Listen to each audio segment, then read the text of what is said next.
Olá, pessoal. Olá, Carla. Tudo bem? Oi, tudo bem? Conseguiu? Muito bem. Bom, eu permiti a todos agora, todos entrassem. A reunião já está sendo gravada. Tá bom, obrigada, Moisés. Eu acho que eu vou ficar nessa reunião aqui. Eu estava em outra, mas eu vou ficar nessa comunicação já que eu estou logado como administrador aqui, no e-mail do GJ. E aí, Adalto?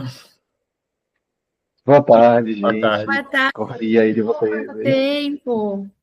Tudo Quanto bem. tempo, saudades. Bem, a gente E estava com um aí, Você problema fez falta técnico agora? aqui, por isso que atrasou Você fez de falta? estava liberar. vendo lá no grupo, estava vendo lá a conversa de vocês, estava aguardando. Pronto. Estamos todos entrando. A Jane está entrando também. A Elaide estava aqui na fila, eu já permiti ela. Bom, ela está entrando também. Quem mais? Eu permiti a todos.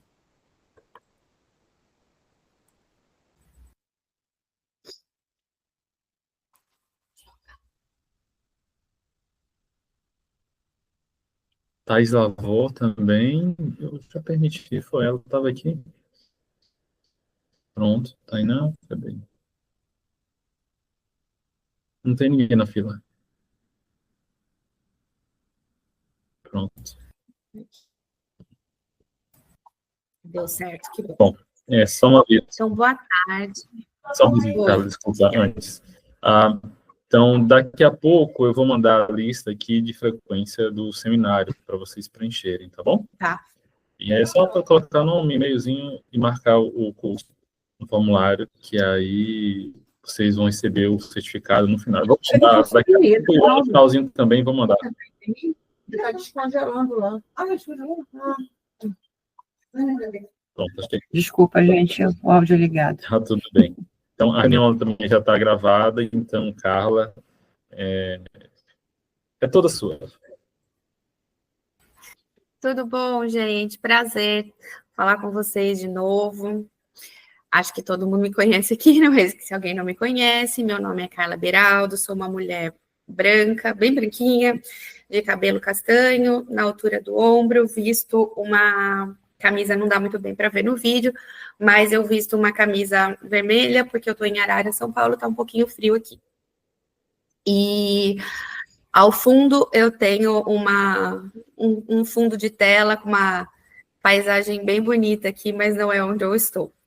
Estou na casa dos meus pais, porque meu filho está doente, então eles estão me dando suporte. Gostaria de começar essa oficina, né, com vocês. Primeiro, agradecendo que a gente consegue ter pessoas interessadas nesse tema da acessibilidade. Né, a acessibilidade é um tema... Acessibilidade digital no Brasil é lei, né? É previsto em lei, então, quando a gente disponibiliza um produto jornalístico ou a gente é comunicólogo e não o faz, a gente está descumprindo uma determinação legal, né? O Brasil tem uma das legislações mais robustas do mundo no que se refere à acessibilidade digital, mas o seu cumprimento ainda é bem incipiente, apenas 2% dos sites no Brasil, né, com domínio BR, são acessíveis, né, uma vergonha. Isso engloba sites comerciais, sites jornalísticos, sites governamentais, né, o que é um paradoxo, visto que nós temos aí o EMAG, que é uma cartilha que disponibiliza, que é um protocolo, né, baseado no W3C, que é uma cartilha que permeia todas as ações de comunicação do governo, e é um guia de comunicação acessível, né, mas esse cumprimento é um pouquinho mais complexo. Então, para mim, é um prazer estar aqui falando com vocês.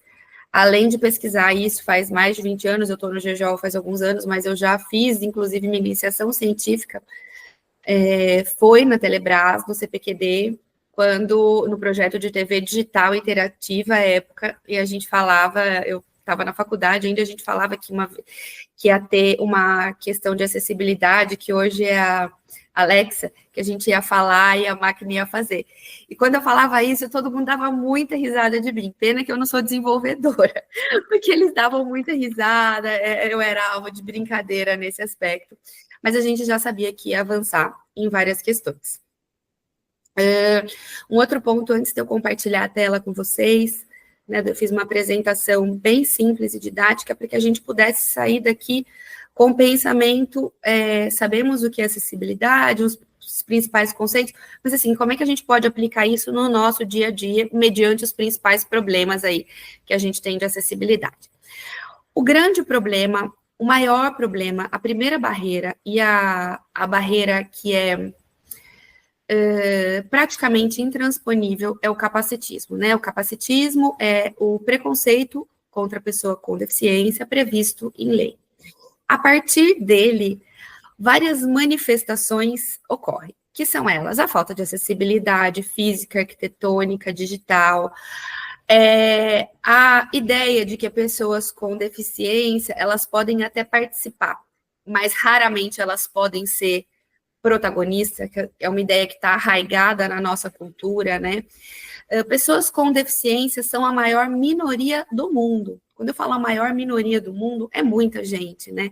Então, quando pensamos em políticas públicas, e a gente avançou bastante nisso nos últimos anos, mas o cumprimento delas não é efetivo, tem uma questão de capacitação, tanto em escola, capacitação de profissionais, inclusive de comunicação, a gente vai falar um pouquinho aqui da nossa área, mas também tem a principal barreira, que no meu projeto de mestrado, na minha dissertação, né, na pesquisa, foi identificada a principal barreira, é o capacitismo.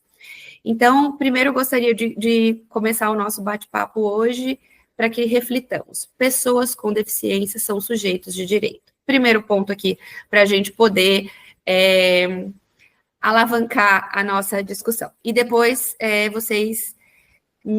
qualquer dúvida, tá? Vocês podem me interromper, tá, gente? Não tem problema algum. Tô tentando compartilhar a tela e tá em tela cheia aqui, mas tá ruim. Quando eu coloco em tela cheia. Foi agora? Sim, tá tudo certo aqui, Carla.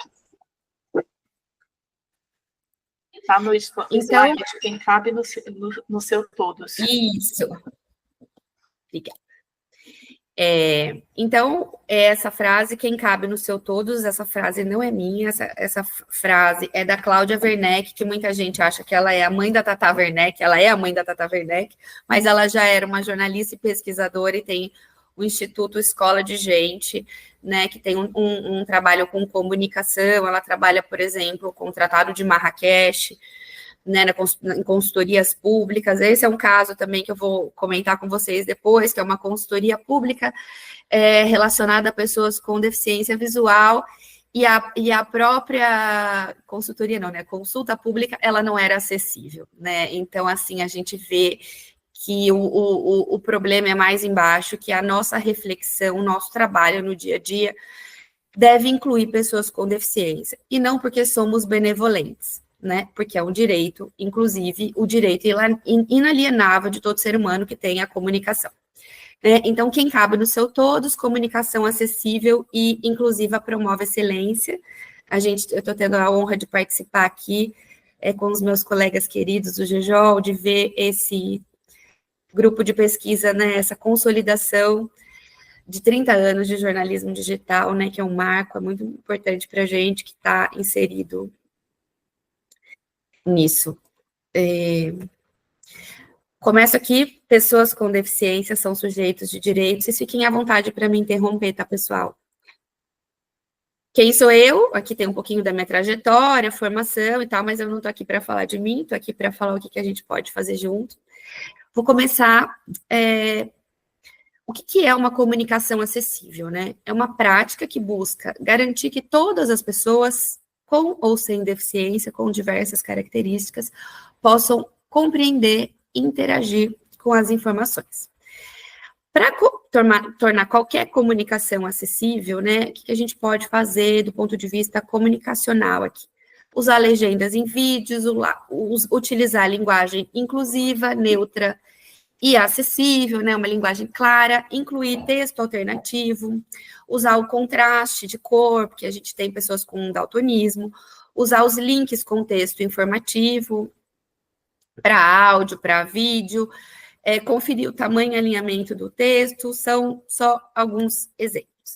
Na semana passada, nós tivemos o Dia Mundial de Conscientização, desculpa, gente, sobre acessibilidade, né, que é o Global Accessibility Awareness Day, né, o GAAD em inglês, a sigla em inglês, que é realizada pelo movimento Web para Todos, em colaboração com várias pessoas. Esse ano, a pauta foi: estamos aqui, a acessibilidade não é um favor. Esse conceito realça que pessoas, né, com deficiência estão presentes na web todos os dias, mesmo com tantas barreiras de acessibilidade. Se a gente pegar a rotina, né, de qualquer cidadão brasileiro, isso eu digo pessoas que têm acesso à internet, né? E a gente tem uma parcela da população que não tem, mas que tem acesso ao... Então, assim, você acorda, você tem acesso à internet no seu... O dispositivo mais utilizado no Brasil para acessar a informação é o celular, né? As pessoas, em sua maioria, acessam. Notícias pelo celular, acessam banco pelo celular, acessam serviços governamentais pela web. Imagina alguém jovem, ela pode ter deficiência e querer entrar no aplicativo de relacionamento, ela pode utilizar um banco, ela pode estudar, ter as matérias da faculdade, ela pode ter matéria de um curso que ela faz, ela trabalha. Imagina tudo isso sem conseguir acessar uma informação. Imagina você acordar e dormir não conseguindo realizar suas tarefas do cotidiano num país que tem uma das legislações mais robustas do mundo e isso não é cumprido. Deve ser difícil, né, gente? Vou passar rapidamente sobre a legislação e normas sobre acessibilidade digital. Então, o que é um site acessível? É um site que todas as pessoas com diversas características, pessoas idosas, então aquele maisinho na notícia para aumentar a letra e a acessibilidade, pessoas com baixo letramento, pessoas neurodivergentes, pessoas que são autistas. Você vai falar, Carla, mas por uma informação muito complexa, uma pessoa com uma deficiência intelectual grave não vai entender. Não, né? Mas em sua maioria, as pessoas vão entender. Né, as pessoas que conseguem interagir com a web, elas têm esse direito de entender, de ser protagonista e de participar. Inclusive, o Tim Berners-Lee, o criador do www, né, é uma pessoa, né, que ele tinha isso como um dos fundamentos da web, que todas as pessoas, com suas diversas características, pudessem contribuir e compartilhar. Só que, quanto mais a gente, e hoje a gente tem, vamos falar disso depois, recurso disponível, mas quanto mais a tecnologia avança, menos pessoas conseguem interagir, mais pessoas conseguem interagir, assim, acessar informações, mas menos pessoas com deficiência conseguem participar ativamente, né? A gente tem essa pesquisa. Falando de legislação, acessibilidade, ela se refere, né, à criação de site, aplicações que a gente fala, aplicativos, e conteúdos online que são acessíveis a pessoas com deficiência ou com pessoas, para qualquer tipo de pessoa. Mas há um diferencial aí, que para pessoas com deficiência, é a condição de acessar uma informação ou não. Eu posso interagir com uma informação, né, e não ter nenhuma especificidade, e eu não conseguir acessar, por exemplo, quando o reCAPTCHA não tem som. Vem aquela imagem que você não consegue identificar, você clica no som e ele não aparece, mas você vê a imagem que está meio ruim, você tem. Uma pessoa com deficiência, quando ela vê aquela imagem e não tem a descrição das letrinhas, ela já não consegue acessar. E não vai conseguir. Uma pessoa com deficiência visual, uma pessoa que for surda ou cega, ela não vai conseguir, ela não vai ter nem a chance de acessar. A gente tem um estudo, pessoas com deficiência visual são que mais encontram, deficiências sensoriais, visual e auditiva, mas principalmente a visual, são que mais encontram dificuldades ao acessar conteúdos web.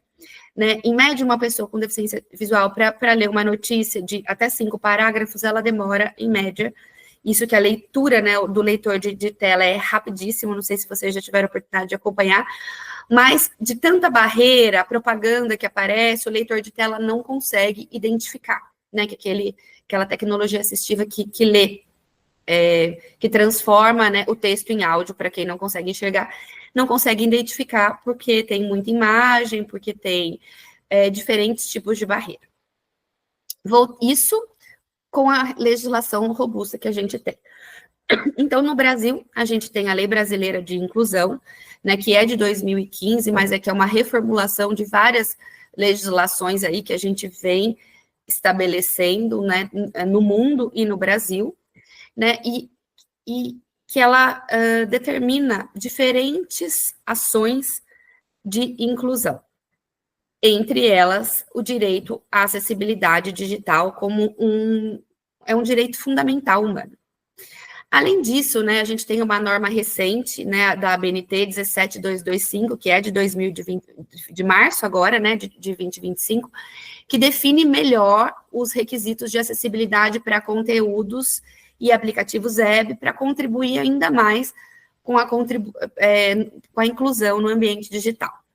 O W3C, gente, é um consórcio mundial do qual é ligado à ONU, né, e também que a gente tem iniciativa privada, governos, no mundo inteiro, para fazer uma web mais acessível. Então, ela tem um consórcio que tem os padrões estabelecidos, ferramentas de padrão ouro, que determina, né, tem um guideline aí que determina o que é acessível ou não. E tem vários padrões, e como se fosse uma compliance, né, que a gente, indicadores, tanto para design, quanto para conteúdo, que é o que a gente vai estudar aqui, quanto para desenvolvimento, né, para que a web seja cada dia mais acessível, garantindo que tanto os sites quanto essas ferramentas eles possam ser utilizados, né, por pessoas com deficiência ou não, mas que sejam acessíveis. O W3C, no que se refere a conteúdo, tem uma série de iniciativas, né? Tem a iniciativa de acessibilidade web, WAY, né? Que é essa sigla em inglês, que desenvolve especificações técnicas, diretrizes e recursos de suporte que descrevem essas soluções. Tem o WCAG, que nós estamos na versão 2.2, tá? Que é um guideline, só que é muito extenso, né? Então, como a gente aqui é um curso rápido, e no mestrado eu desenvolvi baseado tanto no WCAG quanto no EMAG, né, em outros protocolos, eu fiz uma triagem das principais dificuldades encontradas para acessar notícias em redes digitais. Fiz uma survey com mais de 1.000 pessoas, uma pesquisa qualitativa, teste com usuários com deficiência visual, e também entrevistei os editores para entender um pouquinho como que os softwares, né, como o WordPress, funcionam, e como que a gente poderia tentar melhorar a acessibilidade disso.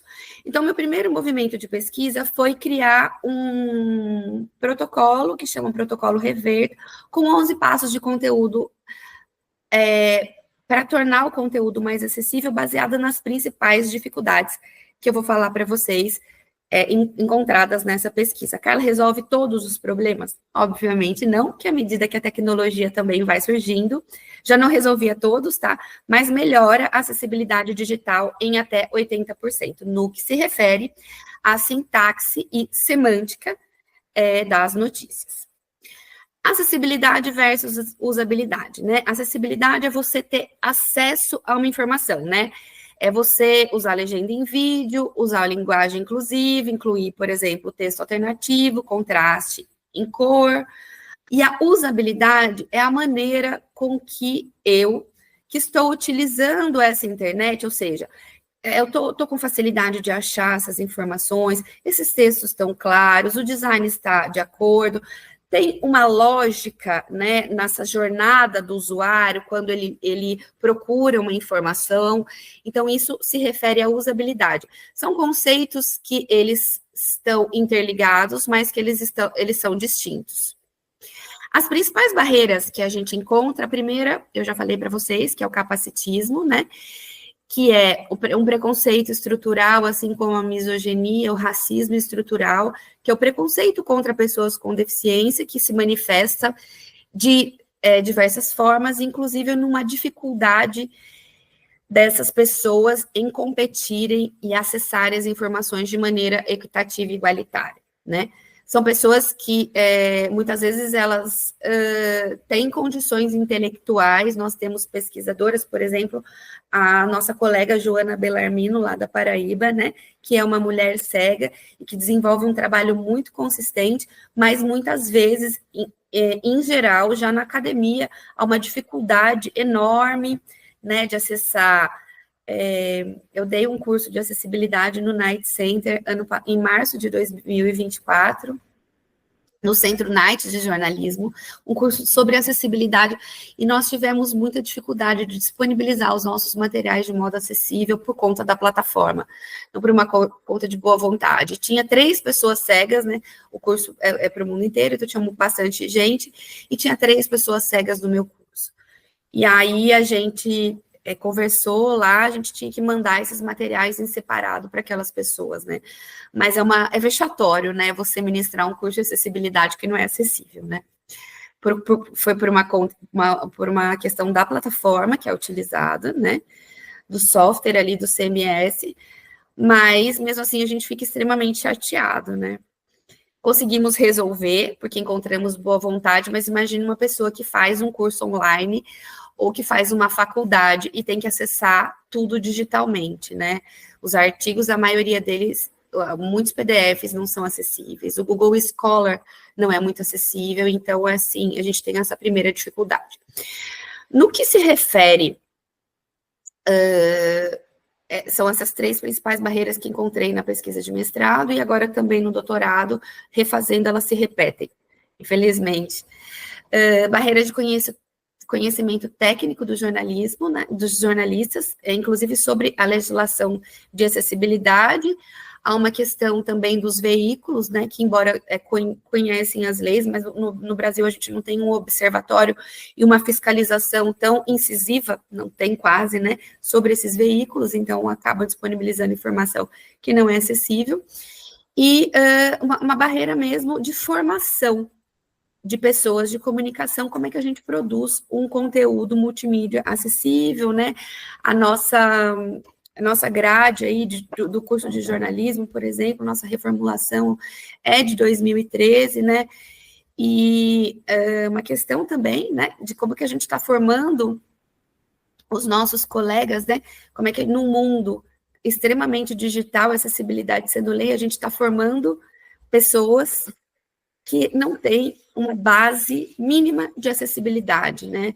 Nas escolas de jornalismo, de comunicação em geral, em outras escolas, né? De educação, enfim, de medicina, mas na comunicação, no jornalismo, que é um serviço, né? Se a gente pensar, né, em Nielsen Park, o jornalismo como forma de conhecimento, é um absurdo, gente, que a gente não se atende para isso, né? E aí a gente tem uma questão, uma barreira na eficiência da checagem dos parâmetros de acessibilidade do W3C, pelos softwares, né? Porque muitos softwares, por exemplo, se você tiver aquela identificação de libras, um conteúdo é considerado acessível.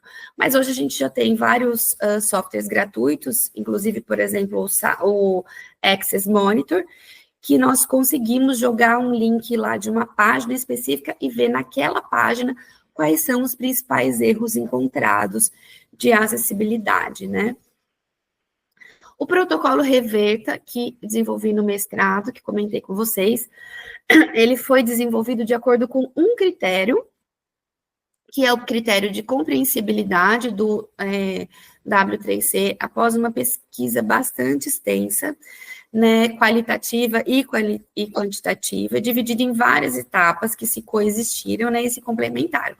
uma revisão sistemática de literatura, validação automática dos sites que foram analisados, que foram a Folha Online, o Globo.com, por critério dos sites mais acessados, e o Correio da Bahia, para a gente ter um local, validação manual, né, uma survey, entrevistas em profundidade com pessoas com deficiência visual e também com editores dos sites, além de teste do usuário. Então, assim, no final, a gente, após triar essas informações, os principais problemas de acessibilidade e usabilidade dos usuários, principalmente com deficiência visual, no consumo de notícias jornalísticas desses, né, daí fizemos um parâmetro, analisamos um mês, depois, por que eu falo no plural? Porque pesquisa nunca é sozinha, né? Depois a gente repetiu isso, foi orientada pelo professor Marcos Palacios, que é um dos fundadores do GEJOL, e a gente repetiu isso em 3 etapas nesses 2 anos aí, para ver se mudava, né? E infelizmente não. Então, por esses critérios, analisando os principais problemas, se a gente aplicasse esse protocolo, usei o software gratuito Typo 3, a gente conseguia melhorar em até 83%, os obstáculos listados. Por que é importante? O primeiro problema, eu vou falar aqui, é a descrição das imagens. Gráfico, né, por imagem se entende gráfico, infográfico, um vídeo com legenda, um vídeo com link de identificação. Ah, mas a pessoa, se ela for cega ou com deficiência visual, ela consegue ouvir desde que aquela imagem, aquele vídeo esteja identificado como um link de vídeo. Se ele não estiver, né, clique aqui, esse clique aqui estiver dentro da imagem, a pessoa não consegue acessar, tá? Então, por que é importante? Essa fala do Leonardo Gleison, que é uma pessoa pesquisadora com deficiência visual, ele é cego, ele tem um canal no YouTube muito legal, ele é um amigo pessoal, hoje em dia, depois de tanta pesquisa e de tanto aprender com ele, e ele fala, a composição das imagens com o jeito de falar dos personagens, né, ou seja, quando você está descrevendo uma coisa, ou você faz uma audiodescrição num congresso, em todos os lugares, ajuda a gente a construir a cena em nossa mente. Só precisamos de uma ajudinha para saber como é o cenário. É uma coisa simples, né, gente? Mas é simples, mas é tão complexo de implementar em congresso, no nosso dia a dia, nas nossas aulas como professores, né, nos nossos Instagrams e textos, na academia, na disponibilização de conteúdo acessível, e isso custa muito caro? Isso não. Tem outras coisas técnicas que acabam custando caro porque não foram implementadas desde o começo, mas outras coisas não custam caro, né? É apenas uma questão cultural. Aqui eu trouxe para... Permite? Oi, pois não. Se me permite? Claro. Tá, eu levantei a mão aqui. Falaste que a gente podia interromper. Imagina, é só mesmo para acrescentar, para reforçar isso que você acabou de colocar, que não custa nada e faz muita diferença. Eu vou dar rapidamente aqui um testemunho que eu vivenciei no ano passado. Na minha turma, eu estava com 2 alunos de baixa visão. E eu estava sempre me policiando para fazer a autodescrição. E volta e meia eu esquecia. Eu ficava assim, muito constrangida com esse esquecimento, né?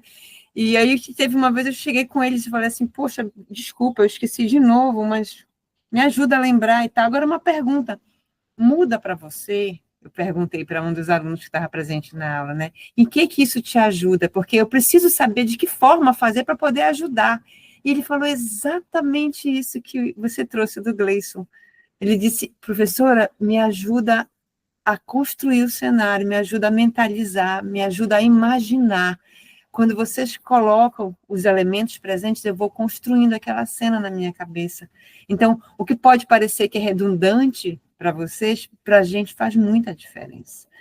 Tá? Então, eu achei assim, muito bacana você ter trazido essa fala do Gleison, porque casou perfeitamente com o que o meu aluno me falou no ano passado, sabe? Eu achava que não fazia diferença, porque o que interessava saber se a minha roupa era escura, era clara, era marrom, era bege? Ele disse, não, a gente vai criando o cenário. Exatamente isso. Era só para dar esse depoimento mesmo. Achei muito bacana você ter trazido isso. Obrigada, Elaide. E na survey, com 1.000 pessoas, isso apareceu em 90%. Nossa, meu Deus, é muito As respostas, significativo. você queria colocar alguma coisa, complementar? Porque, gente, é uma questão de estruturação. Eu até fiz uma pergunta, né, para uma pessoa, eu falei, mas se você sempre foi cego, como é que você imagina, né? Ele falou, Carla, eu não sei dizer como eu imagino, mas eu imagino, né, como mentalmente. E outras pessoas que perderam a visão ou que têm baixa visão ao longo da vida, elas falam que ajuda muito a estruturar o raciocínio, né? Porque você parte de um princípio, por exemplo, quando a gente chega numa sala para ter aula, né? Eu chego aqui agora para falar com vocês, um espaço novo, né? Tem pessoas que eu conheço, tem pessoas que eu não conheço. É uma troca.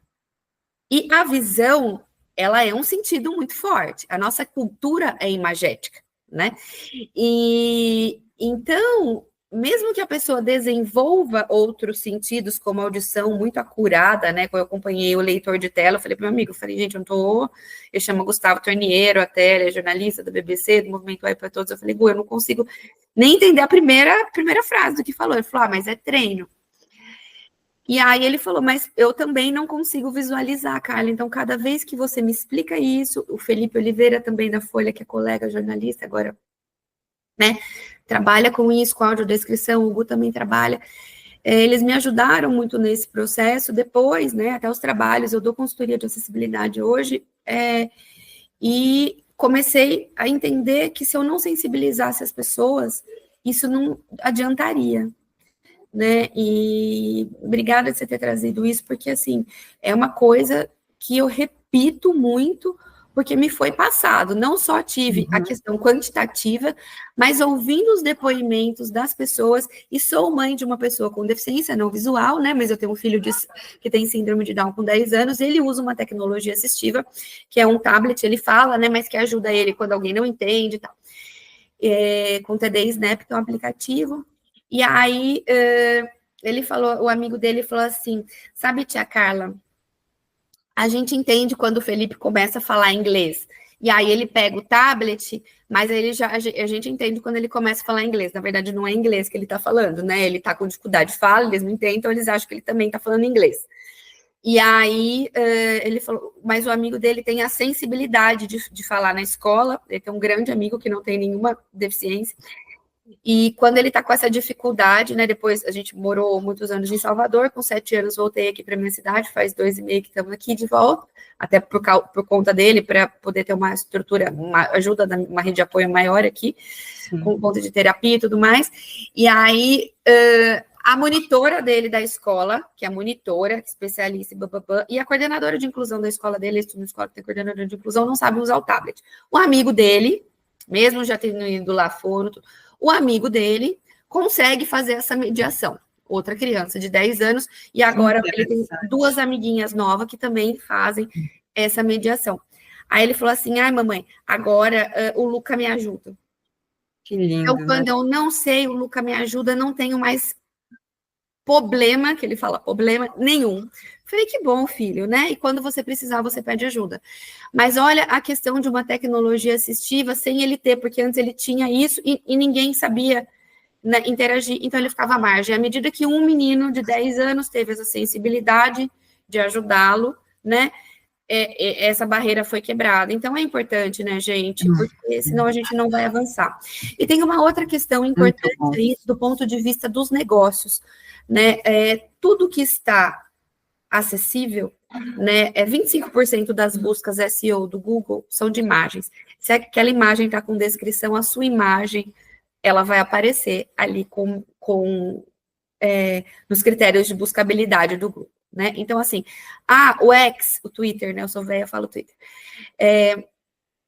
No Twitter, mas é pouquinho texto, quando eu postar uma imagem, tem como deixar acessível? Tem, tá? Tem como deixar o X acessível, tem como deixar o Instagram acessível. Hoje eu não vou conseguir falar tudo, mas depois, se tiver interesse, meu e-mail está no final da apresentação, eu mando. Mas eu vou passar aqui algumas coisas que a gente já pode fazer no dia a dia, que vai ser facinho em todos os trabalhos que a gente for fazer.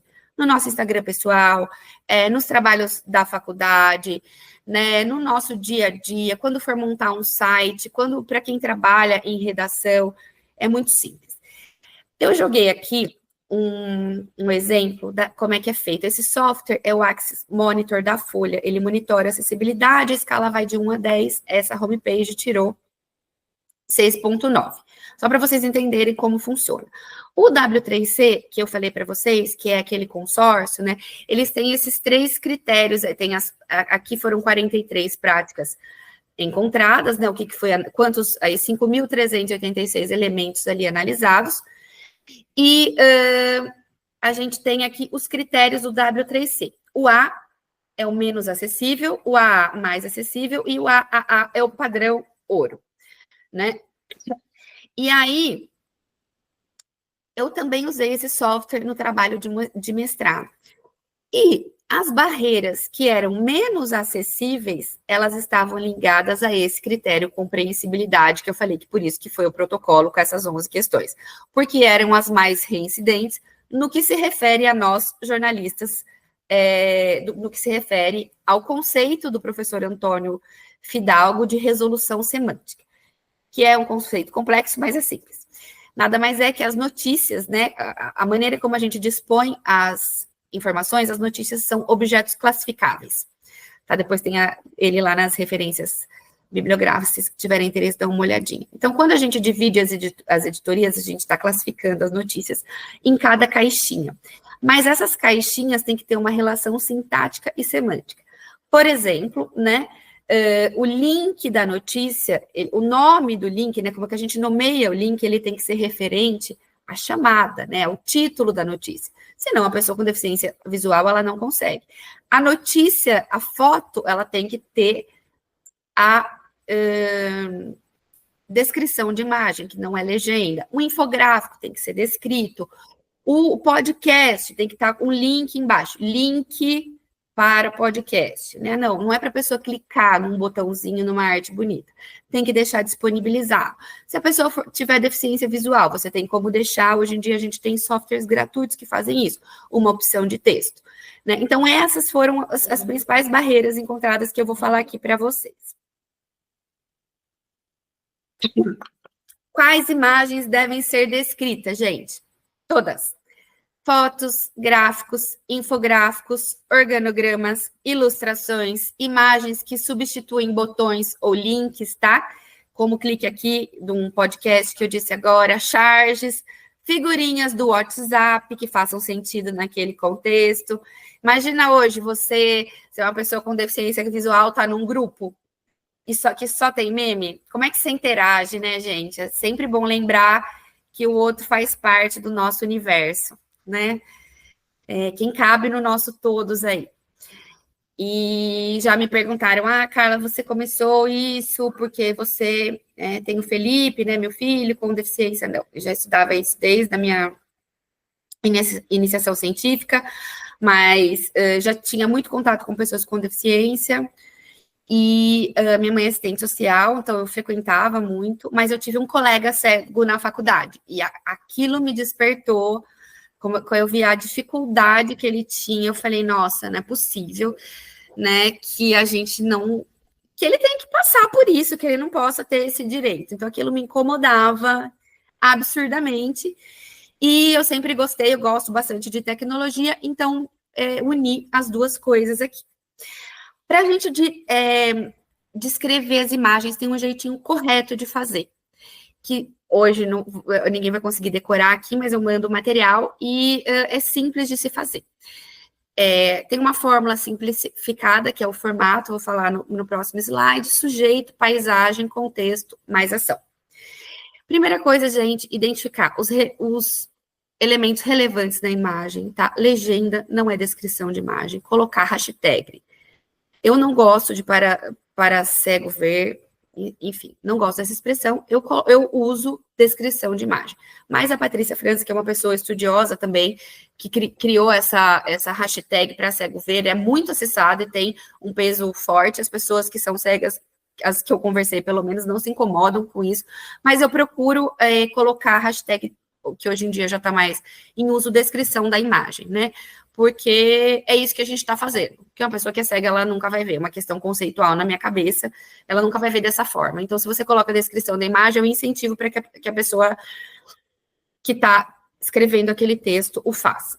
Então, a gente precisa identificar os elementos relevantes da imagem, mencionar quais cores, usar os verbos no presente, evitar gerúndio, eliminar pleonasmo, né? Não ficar usando adjetivos, está bonito, isso está feio, porque é um juízo de valor. Assim como a gente vai descrever uma foto jornalística, né? A gente vai... É um fato jornalístico, a gente não vai encher. A gente pode, a não ser que seja jornalismo literário, né? Mas a gente pode fazer uma boa descrição de imagem sem usar muito adjetivo, né? Então, a gente pode falar que aquilo falar das cores, das sensações, mas quando eu digo essa adjetivação excessiva que você interpreta pela pessoa, não, você não está interpretando pela pessoa, você está descrevendo uma imagem.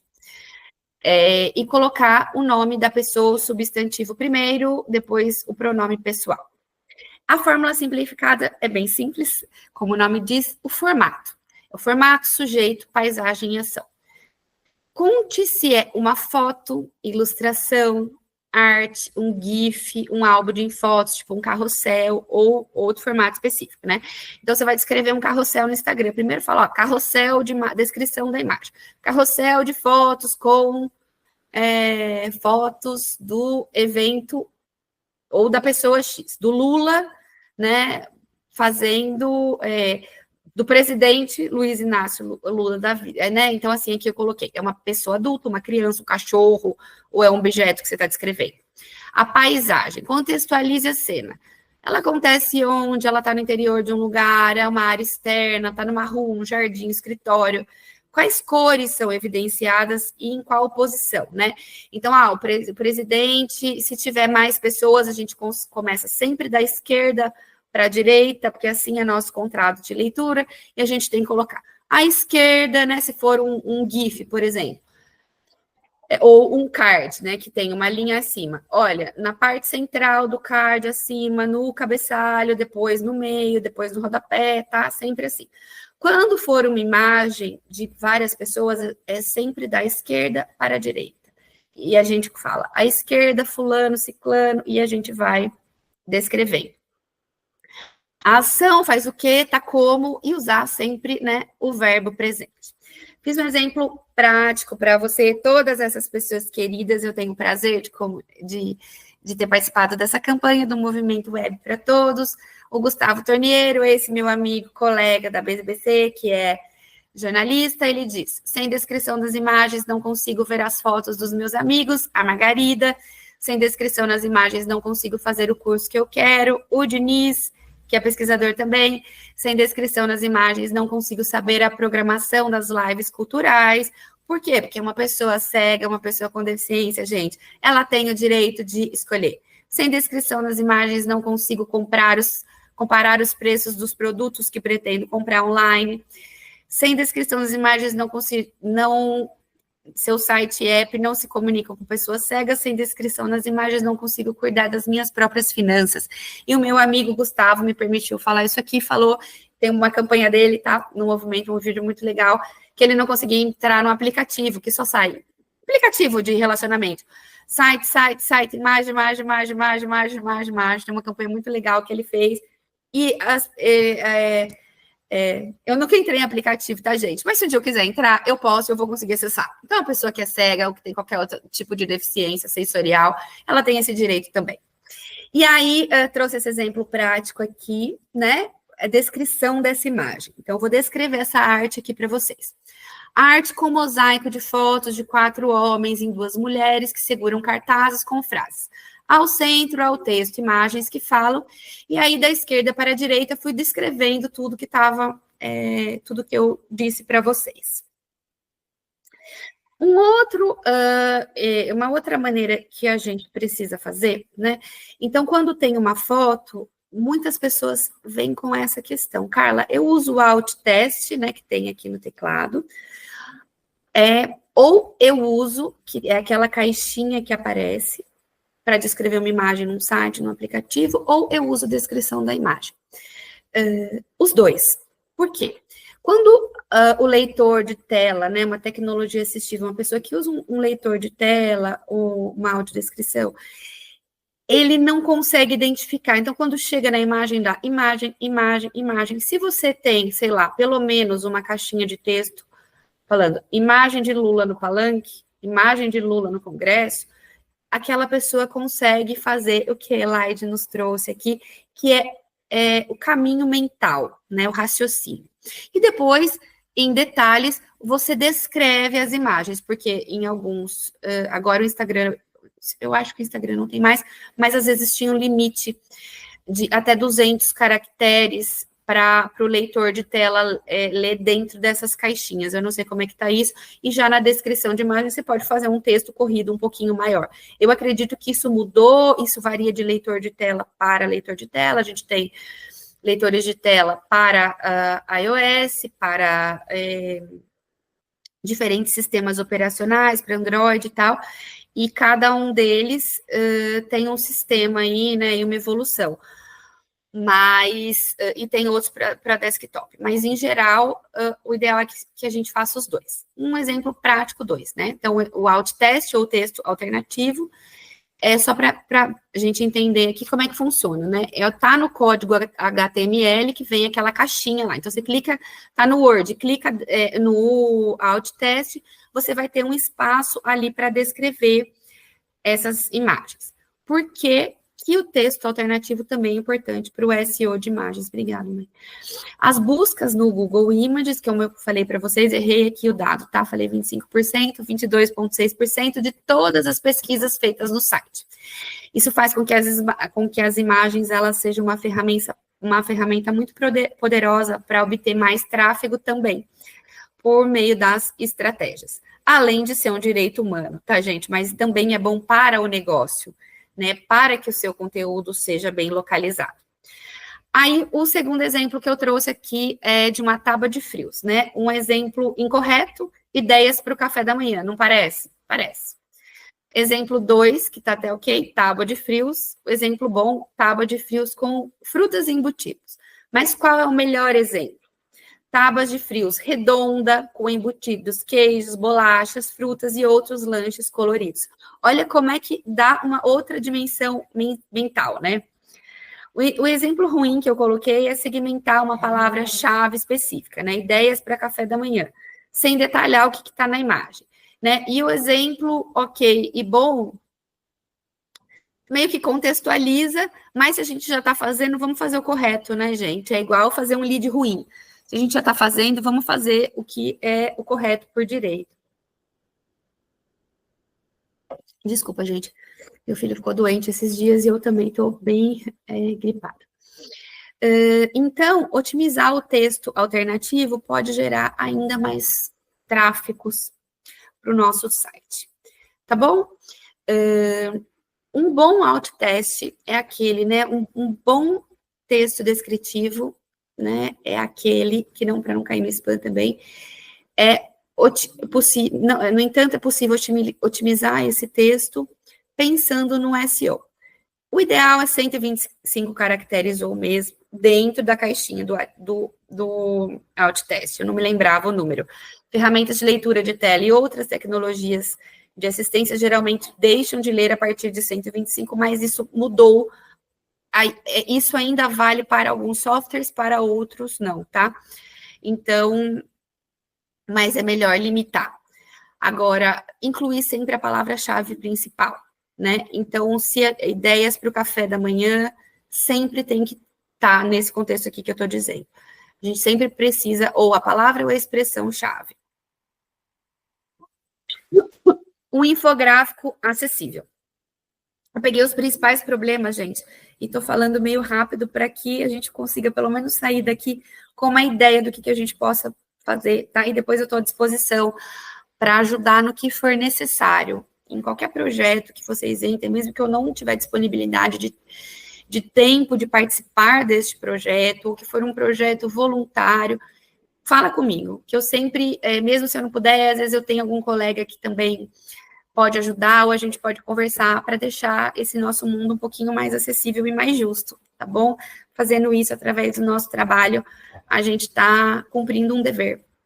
O infográfico acessível. Aqui algumas dicas para criar um design atrativo e acessível. Escolher uma paleta de cores que seja atraente, que esteja alinhada com o tema de infográfico. Utilizar cores contrastantes para destacar informações importantes. Utilizar a fonte legível com tamanho adequado. Depois eu tenho essa formulinha, passo para vocês. Dividir o infográfico em seções lógicas e utilizar títulos e subtítulos para guiar o leitor. Incluir elementos visuais, como gráficos, ilustrações e ícones, para tornar esse infográfico visualmente atraente, mais fácil de entender.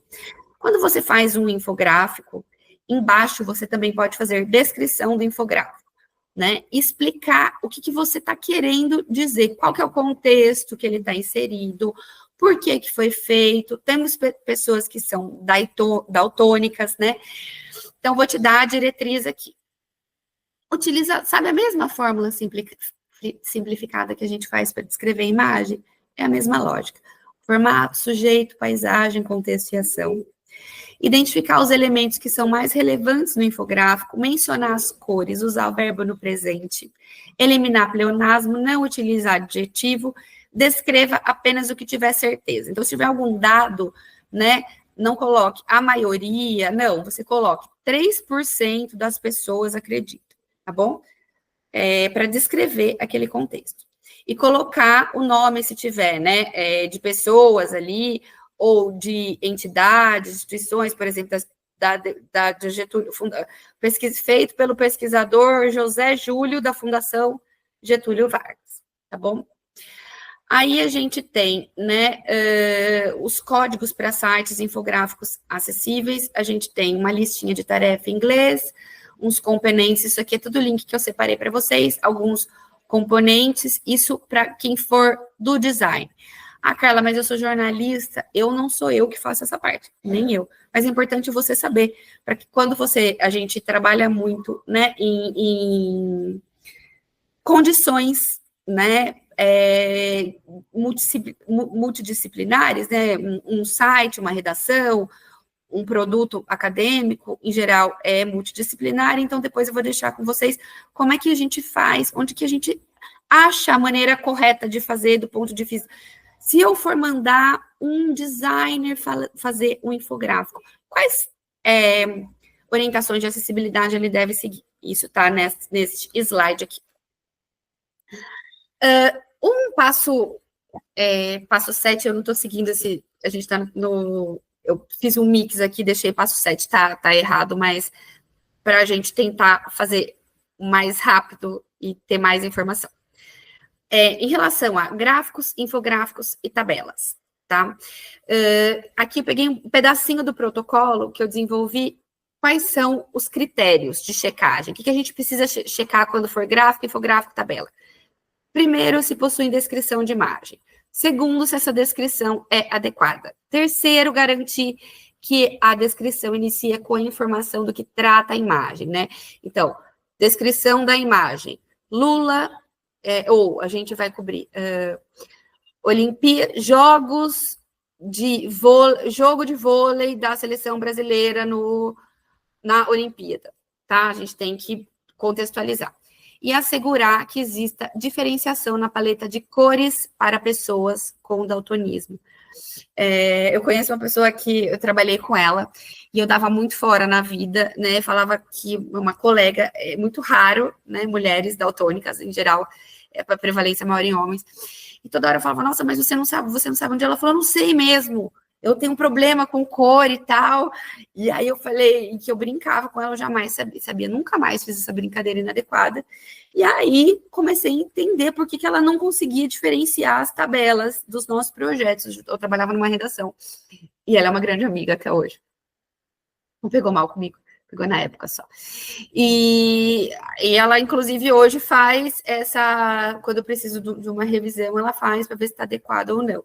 Mas nós já temos os softwares que colocam as cores, hoje em dia, adequadas para pessoas com daltonismo. A gente consegue, num software de edição de imagem, habilitar essas cores, né? Então, é uma questão de entender a necessidade e saber as funcionalidades.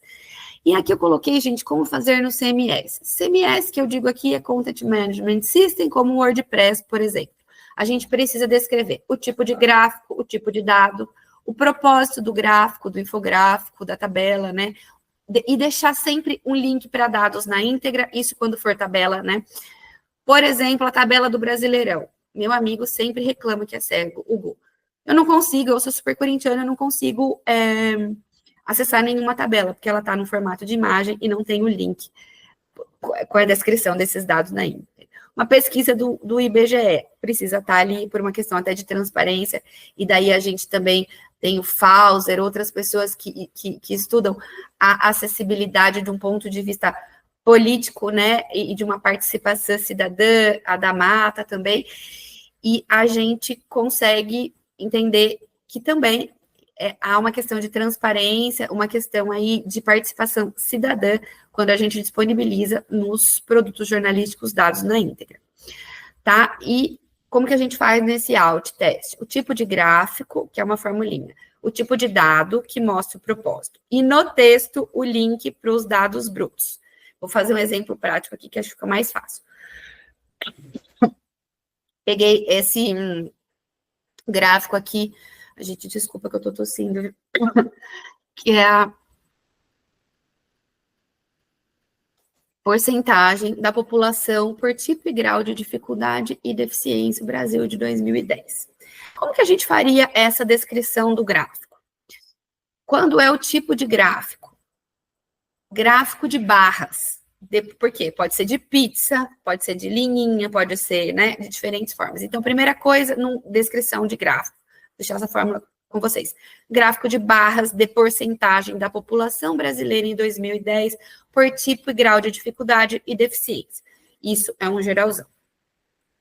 Né? Então, você contextualizou essa pessoa, que mostra que X% tem deficiência visual, X% deficiência motora, X% deficiência auditiva e X% deficiência intelectual.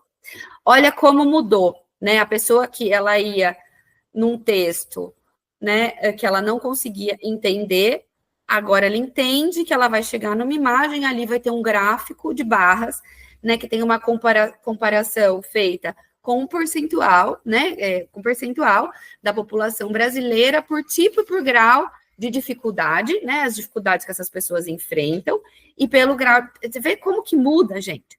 Então, um exemplo prático aqui, é o tipo de gráfico, né, depois eu passo isso para vocês, o tipo de dado, né, então, como é que a gente analisa o tipo de dado? Legenda X e Y, né, o que a gente está comparando aqui? E o propósito, né,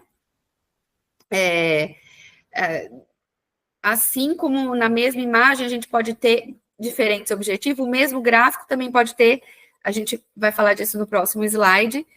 Se você estiver fazendo uma matéria cujo tema é deficiência visual, você poderia destacar outras informações. Se o propósito é mostrar todos os dados, você pode destacar as informações de outra forma, assim como a gente faz um texto jornalístico, né?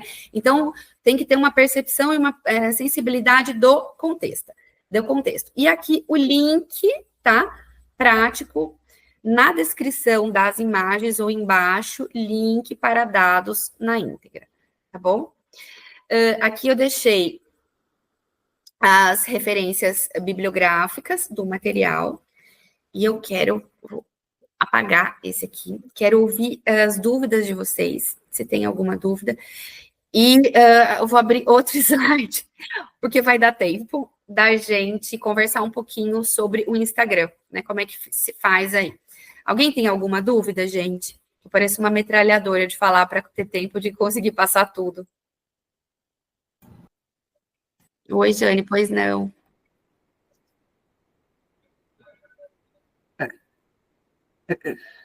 Oi. Oi. Boa tarde. Estou só recuperando aqui o lugar que eu tinha marcado as perguntas. Boa tarde. Tá. Certo. É porque, assim, eu estou trabalhando com jornalismo digital há 1 ano. Né? Eu tenho um histórico de 20 e poucos anos em impresso e depois imigrei. E eu lembro que, né, comecei a mexer com essa coisa de fazer descrição e tal. Vi agora que, assim, a gente realmente tem sérios problemas, mas a gente precisa também resolver algumas questões tecnológicas, porque a gente usa o WordPress e a plataforma não está funcionando muito bem para o que a gente precisa, mas, né, e assim, o modelo, por exemplo, de descrição de infográfico sempre foi simplesmente transcrever o conteúdo que a gente mandava para a arte e jogar lá. E aí eu falei com a pessoa de tecnologia e falei, mas será que é isso mesmo? Aí fui testar, inclusive, mas eu nunca consegui fazer leitura dos nossos conteúdos efetivamente com nenhuma dessas ferramentas mais básicas, né? E então fiquei adotando dessa forma, mas agora eu vi que realmente não é. Só que tem uma coisa que eu vi um dia numa conversa antiga lá, alguma coisa que eu estava buscando na nossa ferramenta, e vi essa informação, mas nunca tive a oportunidade de checar com alguém, né, que realmente entenda disso, como é em relação aos hiperlinks. Né? E, assim, de como é o adequado, porque assim, eu depois que li isso, comecei a sempre me preocupar de colocar num sentido completo, que era o que estava dizendo nesse comentário da pessoa. Mas vejo que outras pessoas, até na minha própria empresa, na própria Gina, em alguns outros sites, acabam se botando, pesquisa, aí linka a palavra pesquisa. Como é a recomendação disso? Oi, obrigada. Ótima pergunta.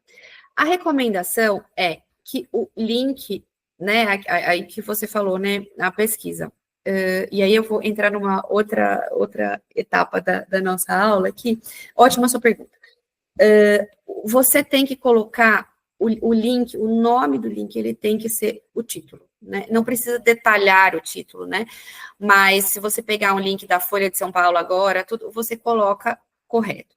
A gente coloca exatamente o nome, né? Então, por exemplo, por quê? Porque tem uma questão também, a gente, como utiliza hipermídia, né? E você clica, hipertextualidade, você clica numa matéria do FMI, depois tem um link FMI. Neste link do FMI tem que estar Fundo Monetário Internacional. Às vezes clica para outra matéria do FMI e a pessoa com deficiência visual, que ela só queria entender o que é FMI, ela não consegue fazer isso. Sabe quando a gente suíta as matérias, né? Suitar, assim, as matérias para reviver, fica uma bagunça. Então, o correto é que o nome do link esteja, mesmo que você, a questão do infográfico eu vou responder depois, que isso é um problema, às vezes técnicos, e muitas vezes os softwares têm as funcionalidades, mas as pessoas de design e tecnologia não conhecem, não se importam, não sabem como acessar. Outro problema que ocorre muito com essa questão é que, às vezes, o software de imagem é separado, né? Na Folha tem o Helios para imagem e o Gutenberg para texto, agora eles estão fazendo essa ligação, né? Então, assim, às vezes realmente fica muito difícil, mas o correto é que o título do link seja o mesmo do título do texto. Tá? Esse é um padrão mundial de acessibilidade, para que o leitor de tela possa ler. E isso não tem limite, né, de caracteres. Agora, isso é um problema complexo mesmo, quando a gente fala de questões técnicas, né, de acessibilidade, mas mesmo assim a gente pode ter esse espaço na matéria para embaixo descrever o gráfico, infográfico, entende? Então, não tem justificativa para a gente não fazer. Respondi sua pergunta? Respondeu, mas assim, ainda fica um pouco confuso para mim o que é o link ter o título da. É assim, por exemplo, porque às vezes a gente está fazendo um link ali de uma matéria relacionada, como você falou.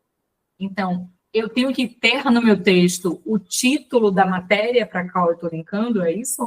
Sim, o título, o link. Não, o link, quando for o link que for, então você vai entrar numa matéria. Peraí que eu vou fazer com vocês aqui, quer ver? Vamos ver se eu consigo. Ó, compartilhar minha tela aqui. Acho que fica mais fácil. Ó, vou entrar. Vamos entrar aqui na Folha. Notícias de hoje. Eu vou entrar numa notícia.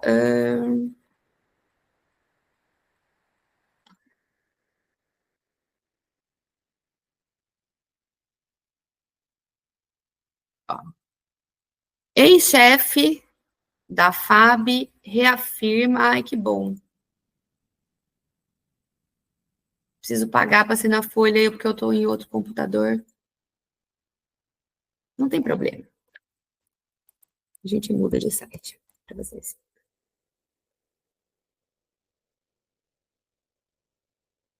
Aqui, ó.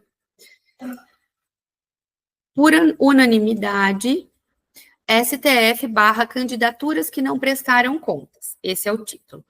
O link aqui em cima, por unanimidade, STF barra candidaturas que não prestaram contas. Entendeu? Não, isso eu entendi, mas eu estou falando que a gente vai fazer hiperlink. Eu estou escrevendo uma matéria e vou linkar para conteúdos externos. É desse link que eu estou falando. Segue a mesma coisa. Se você tem uma recomendação de como a gente vai inserir esse link. Então, porque, aí... às vezes, por exemplo, você está linkando uma pesquisa, né?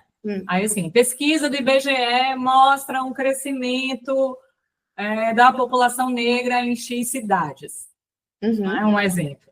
Então, assim, o ideal é que eu coloque o link abrangendo toda esta informação, assim, que diz que há uma pesquisa que é do IBGE e o que ela está dizendo, ou se eu linko só a palavra pesquisa, isso comunica para as ferramentas. Não, você tem que colocar o link pesquisa do IBGE, entendi agora. Completo. Ah, mas vai ficar grande, mas é assim que é o correto para ser acessível. E aí você... Sentido completo, né? Sentido completo. Eu entendi sua dúvida agora, eu não tinha entendido, desculpa. Sim, o sentido completo. Porque às vezes as pessoas reclamam que o link tá grande, né? Não fica muito bonitinho, não, mas enfim. Mas mais importante. Mas é assim, sabe por quê? Porque senão o leitor de tela, a pessoa colocar pesquisa, como é que a pessoa vai identificar, entende? Se ela está usando uma tecnologia assistiva para linkar. Sim. Uma palavra funciona quando você coloca assim, ó, acesse o podcast aqui, entendeu? Aí você clica o aqui. Aí a pessoa sabe que ela clique aqui. E aí ela entende. Senão, não. Senão, o correto é dessa forma. Tá bom? Agora, deixa eu ver aqui. Elaide, que estava com a mãozinha levantada, depois Ana Luísa. Tá. Eu tenho dúvidas em relação... E depois o Adalto. Tá. Duas coisinhas só. Uma é em relação à descrição de infográficos e imagens, se tem alguma diferença muito grande, que eu fiquei com a impressão que são os mesmos procedimentos, né? E outra, Carla, está relacionada ao início do curso, quando você fala assim, quanto mais tecnologia, mais pessoas conseguem interagir, mas menos pessoas com deficiência conseguem participar. Temos pesquisas que indicam isso. E eu queria saber um pouquinho mais, porque considerando que o avanço tecnológico tem proporcionado alguns dispositivos, recursos que, de certa forma, vêm promover, né, esse acesso, eu queria ouvir um pouco sobre essa contradição, fiquei bem curiosa em relação a isso. É o seguinte, a primeira questão nós temos mais tecnologias assistivas, né? Mas, à medida que nós temos excelentes tecnologias assistivas, mas à medida que o ambiente digital não é propício para isso, menos pessoas conseguem acessar com qualidade, entende? Das pessoas que já acessam, quanto mais a gente tem uma nova tecnologia, uma nova plataforma, as pesquisas, eu falei errado, não conseguem acessar informações. Quanto mais o desenvolvimento dos algoritmos, eu tenho essa pesquisa lá, depois eu não me lembro agora direitinho, mas eu tenho esses dados. Eu procuro aqui nas minhas coisas e eu te passo. Obrigada. Né? Então, por exemplo, nós temos o TikTok agora. Quanto mais opções nós temos tecnológicas, menos quanto mais digital o nosso ambiente fica, menos acessível fica. Um exemplo crasso é o reCAPTCHA. As pessoas não conseguem acessar. Às vezes até nem a gente, né, que não tem nenhuma dificuldade sensorial, motora, às vezes já não funciona, mas é uma barreira impeditiva. Né? Outras barreiras impeditivas são esses sites de cursos que tem links e botões, que tudo é imagem, entende? Então, nesse aspecto, as tecnologias assistivas, a qualidade da usabilidade, eu falei errado, a qualidade eles têm o acesso, quanto mais nós temos o desenvolvimento da tecnologia, e nós temos um grande acesso, mas nós temos uma diminuição da qualidade da usabilidade, ou seja, mais gente acessa, mas menos gente consegue interagir de uma maneira adequada. Entendi. Né? Justamente por não estarmos aptos a fazermos nossas redes digitais, né? O Instagram acessível, a fazer um TikTok acessível, a fazer os vídeos acessíveis, né? A fazer audiodescrição, legenda, podcast acessível, Google Scholar acessível, né? Um curso numa plataforma acessível. Então, isso é uma questão bastante desafiadora. E em 2022, eu fiz um projeto, não sei se vocês conhecem, né? Acho que todo mundo conhece aqui o Google News Challenge, que ele premia projetos do mundo inteiro. Eu fui a única pessoa, não só de pesquisa, né? Ele subsidia aí um projeto para desenvolver alguma coisa. E eu ganhei em 2022. Eu fui a única pessoa que ganhou sozinha no mundo. A gente até ia fazer como grupo de pesquisa, todo mundo falou que eu era maluca, mas eu sou mesmo. Mas eu ganhei. Essa condição, você ganha um dinheiro para desenvolver uma pesquisa. Eu ganhei com esta ideia, para desenvolver um protótipo de plugin, vou falar sobre isso, que eu ganhei, acho que não só eu tinha um projeto bom, mas tinham outros projetos bons. Mas eu acho que foi a questão de ninguém ter feito, ele tinha uma pessoa de um veículo, ninguém fez sozinho, tinha uma questão do veículo, que é o pessoal do Marco Zero Conteúdo, que eles desenvolveram um aplicativo de acessibilidade, mas não era bem essa a ideia. O que eu propus fazer e desenvolvi é um protótipo de um plugin, ou seja, eu peguei esse protocolo que eu desenvolvi no mestrado, treinei 300 jornalistas pelo Brasil, ouvindo as pessoas na redação e vendo essas dificuldades, como as da Jane, né, que a Jane me relatou aqui, fiz na Folha de São Paulo, fiz redação grande, redação pequenininha, redação do interior, redação que tinha toda a estrutura, redação que tinha 3 pessoas trabalhando, né, para a gente ter esses parâmetros. E as dificuldades, elas eram muito parecidas e elas continuam as mesmas. Claro que num lugar com mais recurso vai ter alguém fazer audiodescrição, mas a maior questão é esse preparo ainda, né? Entender que dessas principais barreiras aí, o próprio jornalista não conseguia, o comunicólogo, o designer não conseguia entender e fazer e dar um passo diante de uma descrição correta, né? De um gráfico, de um infográfico, de uma legenda, enfim. Me perdi o que eu estava falando. Então, tem essa questão, sim, né?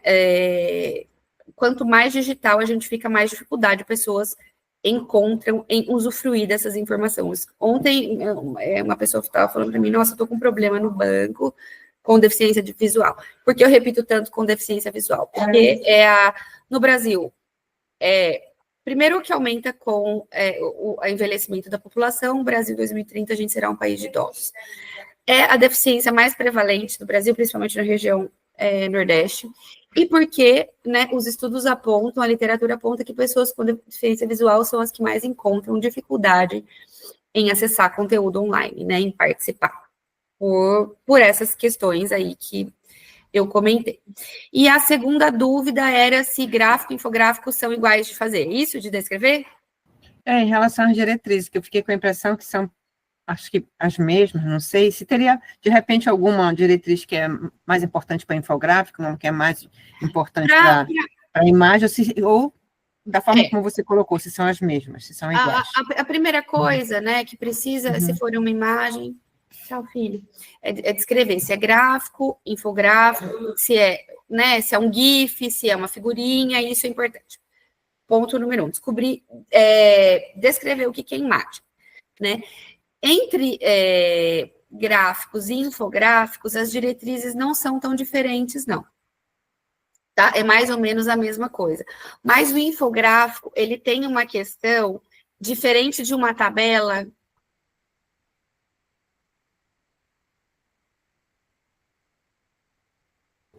Ficou mudo.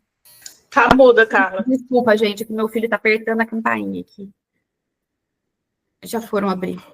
Eu deixei mudo, porque tá tascando o dedo então chegou aqui para entrar. E a questão do infográfico tem uma questão que ele precisa de uma contextualização maior, porque o infográfico, um gráfico, ele normalmente é uma informação mais isolada. O infográfico, ele já tem uma incidência maior de informações, né? E às vezes em contextos variados. No mesmo infográfico, às vezes você tem um monte de informação. E então a ideia é que isso, a forma de descrever é a mesma, mas a contextualização ela precisa ser mais específica. E pelos infográficos, se a gente pegar o Nexo, por exemplo, né, que boa parte das informações elas são disponibilizadas em infográficos muito complexos, e às vezes a gente mesmo enxergando tem não uma dificuldade, mas exige uma atenção maior. Para a pessoa que não enxerga, isso precisa ser muito bem explicado, nesse sentido que eu falei, entendeu? Muito bem contextualizado.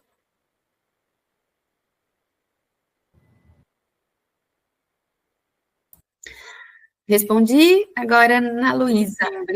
Obrigado, Carla. Por favor, Ana Luísa. Boa tarde.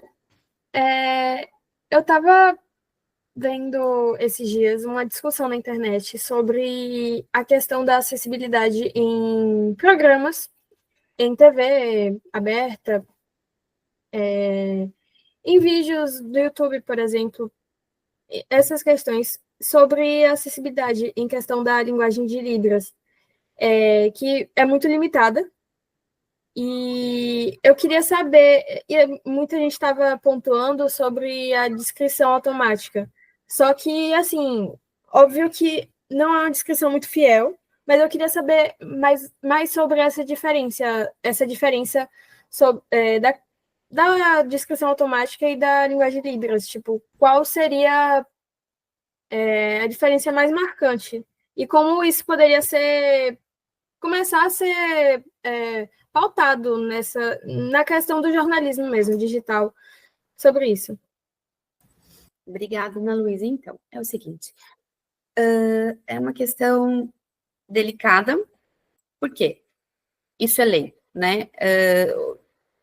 Qualquer veículo de telecomunicação, ele tem, então, qualquer coisa que seja televisionada no Brasil, do ponto de vista de informação jornalística, tem, pela lei, que ter um intérprete de Libras. Hoje, nós temos muitos softwares que são bons, por exemplo, o HandTalk, né, que tem uma atualização específica, mas o problema principal é como se nós fizéssemos uma tradução. O intérprete de Libras, um tradutor, né, a Libras é uma língua brasileira de sinais. Um tradutor, ele nunca vai ser igual um programa que descreve imagem, porque a gente tem que falar de um contexto. Muitas vezes a gente não pode colocar qualquer tradutor, por exemplo, para ir num congresso de medicina, falar um tema, traduzir uma questão de célula muito específica, ou de física quântica ou de física nuclear, porque a pessoa precisa ter um repertório. Então, o maior problema, eu acho, é muitas vezes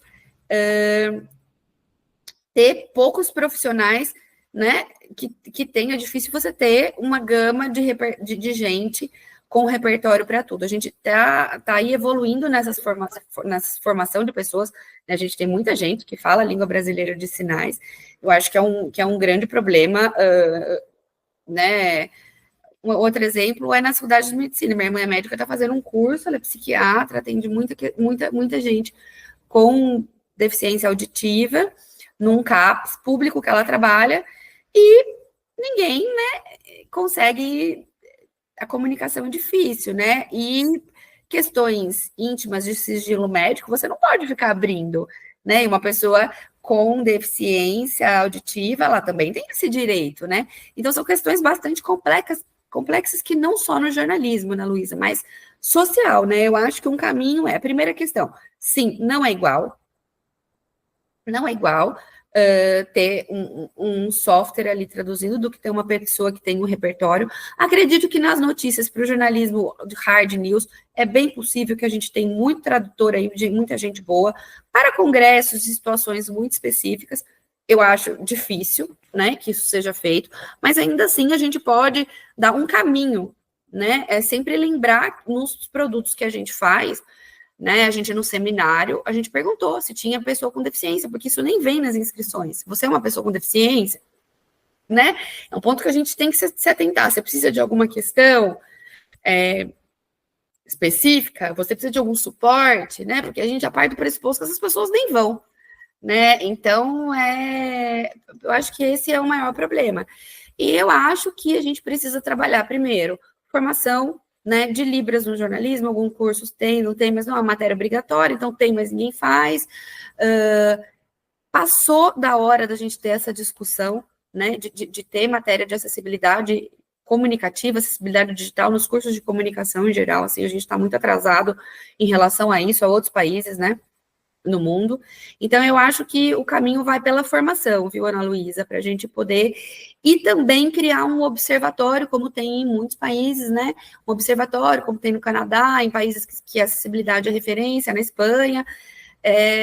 A gente tem observatórios e veículos, veículos não, instituições, organizações que estão aí fazendo essa fiscalização mais incisiva junto com a sociedade, né, para que a gente possa ter realmente um mundo mais justo e ter essa garantia de direito, viu? Obrigada.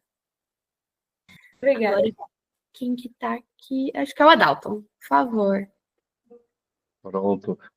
Obrigado, Carla. A apresentação sempre muito didática, né? Primeiro, trazer isso para vocês, esse retorno, esse feedback, do quanto a gente aprende, né? Cada momento que a Obrigada, gente meu tem amigo querido. Que bom que você está aqui. esse encontro com você. Eu queria, na verdade, trazer uma pergunta para você, mas no sentido assim de ainda nesse espírito que você traz assim de muita aplicabilidade, né, do seu trabalho, de como a gente pode trazer isso para o nosso dia a dia, pensando nas ferramentas de IA, assim, de alguma forma, o que que você tem visto no sentido de possibilidades de apropriação dessas ferramentas que pode dar um suporte, né, assim, de alguma forma, alguma orientação para que a gente possa também ter alguns caminhos para a gente pensar também a nossa prática de tornar mais acessível aí os conteúdos que a gente produz.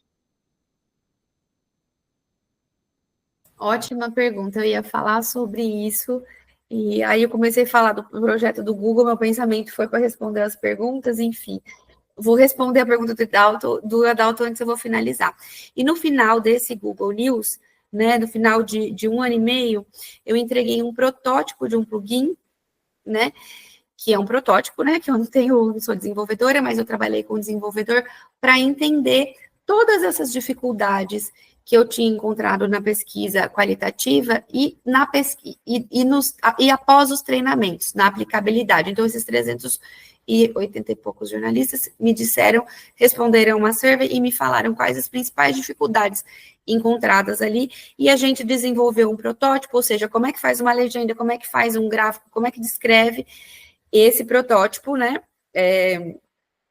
É de domínio público, mas ainda não está. Eu tenho 1 ano, vai ser disponibilizado ainda pelo Google, mas não é do Google, porque quando a gente participa do projeto, se for pesquisa, é de interesse comum. Mas, basicamente, é isso. Como é que a gente consegue usar as melhores funcionalidades aí para fazer isso, né? Então, uma melhoria e um manual prático de como utilizar essas ferramentas.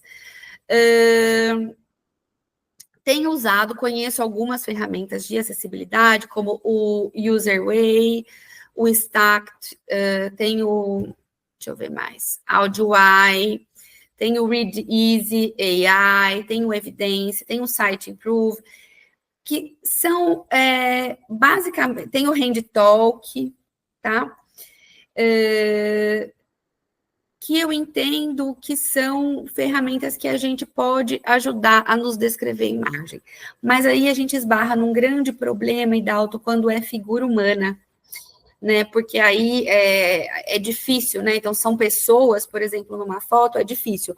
Sempre precisa de uma validação humana. Tudo que é de acessibilidade, né? Depois precisa de uma validação manual que a gente faz, né?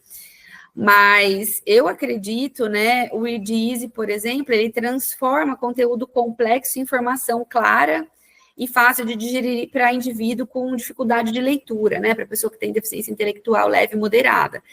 E, assim, dá para você baixar no Chrome, é gratuito, depois eu posso disponibilizar para vocês. Então, eu tenho usado bastante para pesquisar também, gosto disso, mas para outras questões, como, por exemplo, descrição de imagem, é muito complicado a gente conseguir fazer uma descrição de imagem, de gráfico, infográfico, sem ter... A gente pode até fazer, mas quando for pessoas, é muito difícil essa contextualização ainda, né? Mas ajuda para muita coisa, né? Ou quando você for descrever muita coisa, muitas informações, ajuda.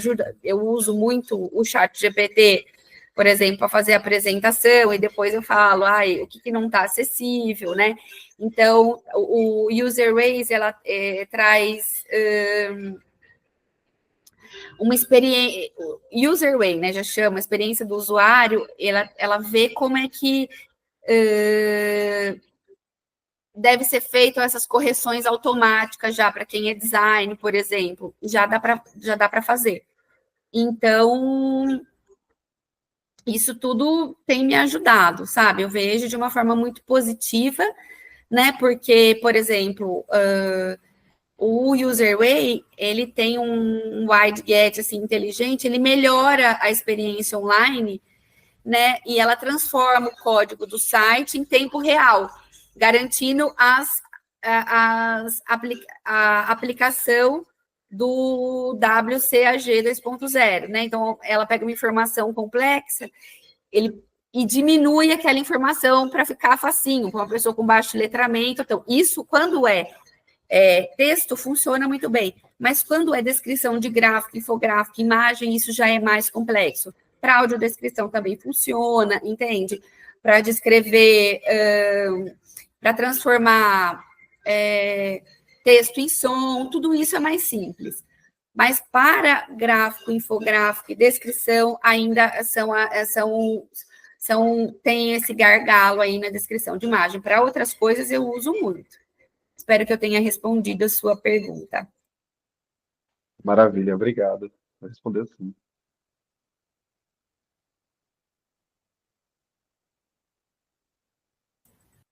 Alguém tem mais alguma dúvida, gente?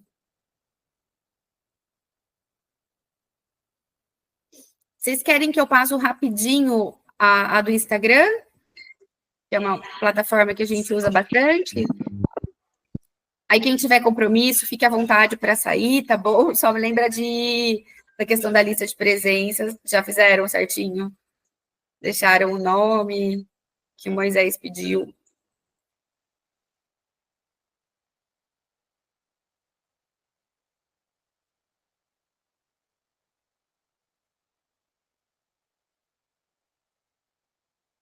Peço um minutinho só, gente, eu vou pegar uma água.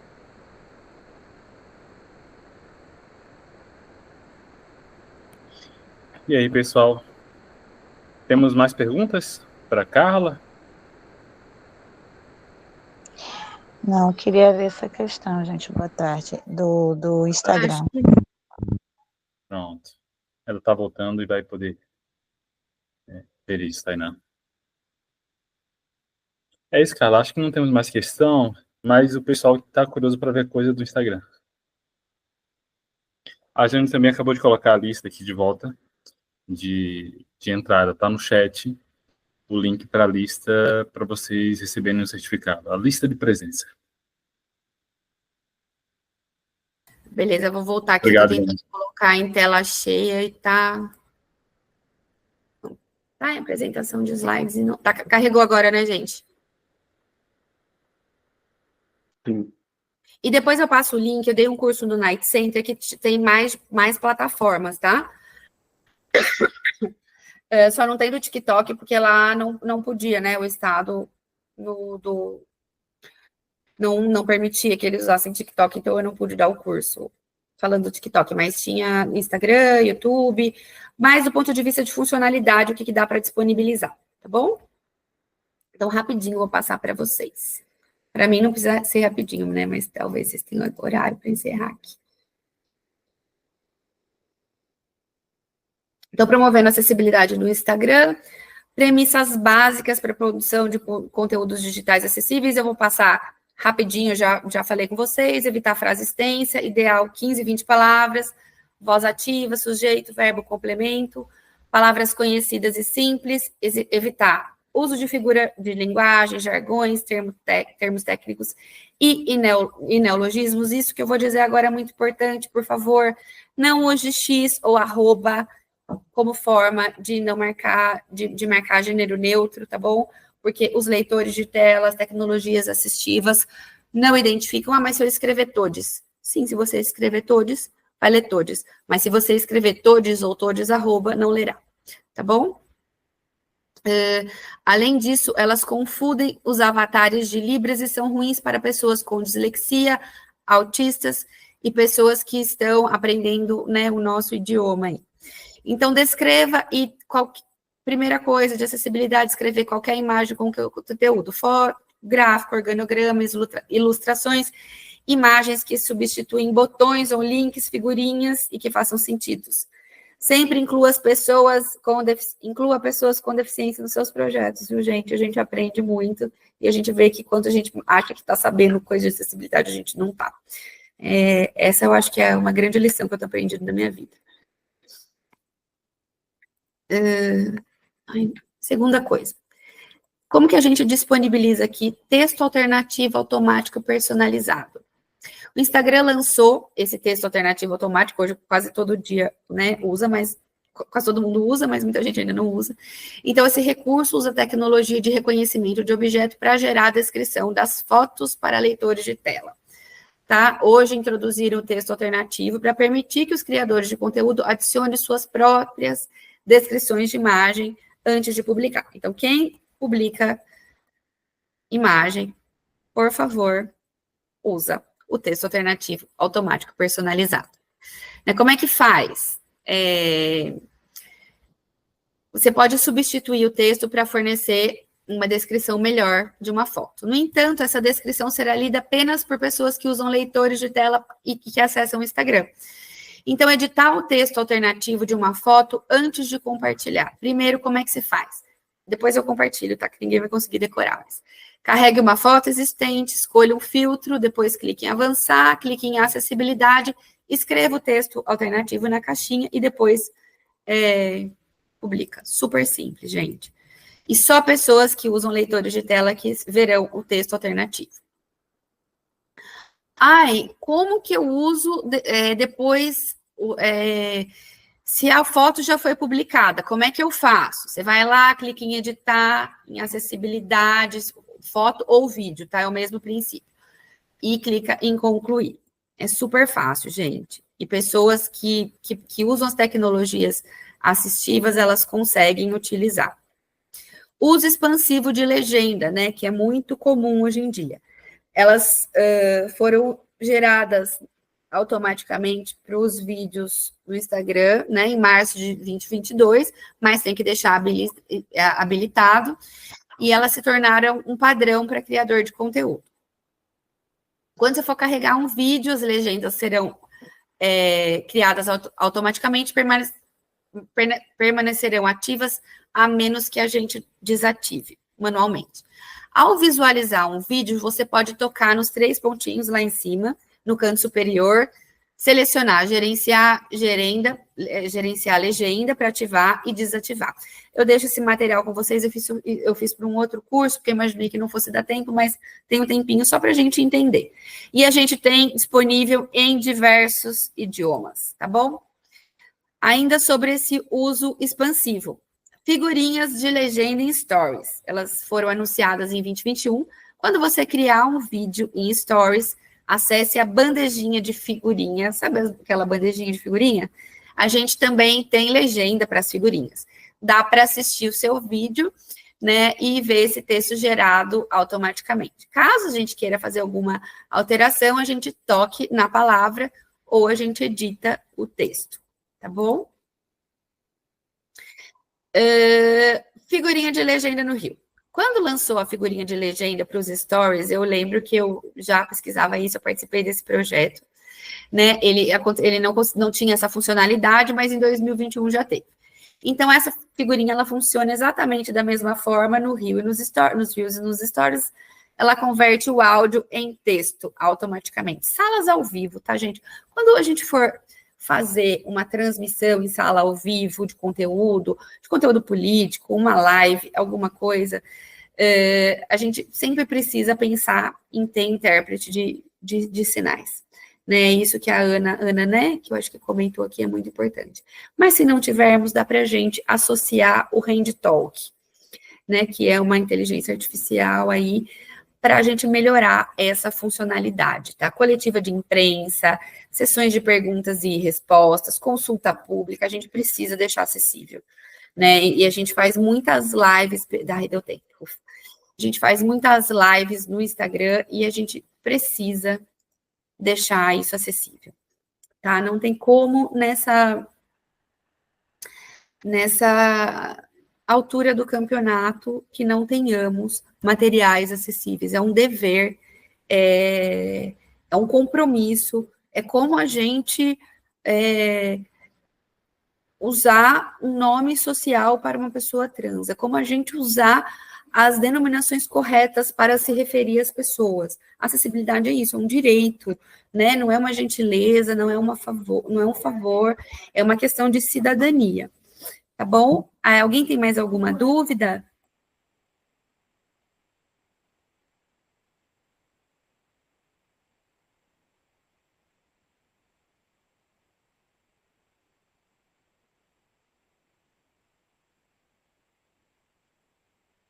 Acho que estamos sem dúvidas. O pessoal, na verdade, toda a apresentação Eu trouxe sua... meu filho aqui para falar um tchau para vocês. Fala boa tarde, que a mamãe está terminando aqui o curso. Boa tarde, Felipe. Ele chegou e tá, que ele quer aparecer aqui, eu tô fechando porta, então ele quer vir aqui. Mas é isso, alguém tem alguma dúvida? Meus contatos, sigo à disposição, posso enviar os materiais, eu não sei, isso fica gravado aqui, mas depois, se quiserem me procurar, tá bom? Meu Instagram é beraldo.c, meu e-mail eu disponibilizei, é carlat.de.tatu@gmail.com, meu Instagram eu coloquei aí na apresentação, tá sempre... Estou sempre à disposição, vou colocar aqui meu celular, 71996993604, meu e-mail.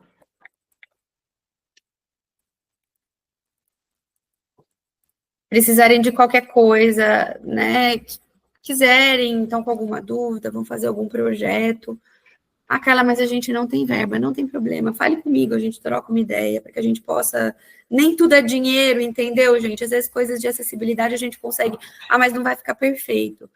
Mas a gente tem o possível e o ideal, e a gente tem muito do possível nas nossas mãos, nesse critério, né, no que se refere à acessibilidade digital. É isso aí. Carla, então, muito obrigado por sua explanação. Como eu falando mais cedo, você é sempre muito didática, como salientou a Adalto, né? A gente sempre aprende muito toda vez que assiste você falando. Então, muito obrigado. Ao pessoal que também compareceu, muito obrigado por terem vindo, né? Então, é isso. A Carla sempre traz muita coisa legal para a gente. Minha curso será gravado, então, quem quiser reassistir, depois poderá reassisti-lo. É isso, gente. Muito obrigado. Então, boa noite, Carla. Boa noite, Adalto, Tainá, Ana Luísa, Ruth, Jane. Boa noite a todos. E sigamos aí na programação. Muito obrigada, viu? Qualquer dúvida, estou à disposição. Tchau, obrigado, que bom ver vocês, gente, meus colegas. Também. Parabéns pelo evento, viu? Correndo aí, organizando, tá ficando bem bonito. Tchau, gente. Parabéns. Tchau, gente. Tchau, é isso aí. Obrigada. Até mais. Tchau, Carla, obrigada. Obrigada a vocês. Tchau. Tchau.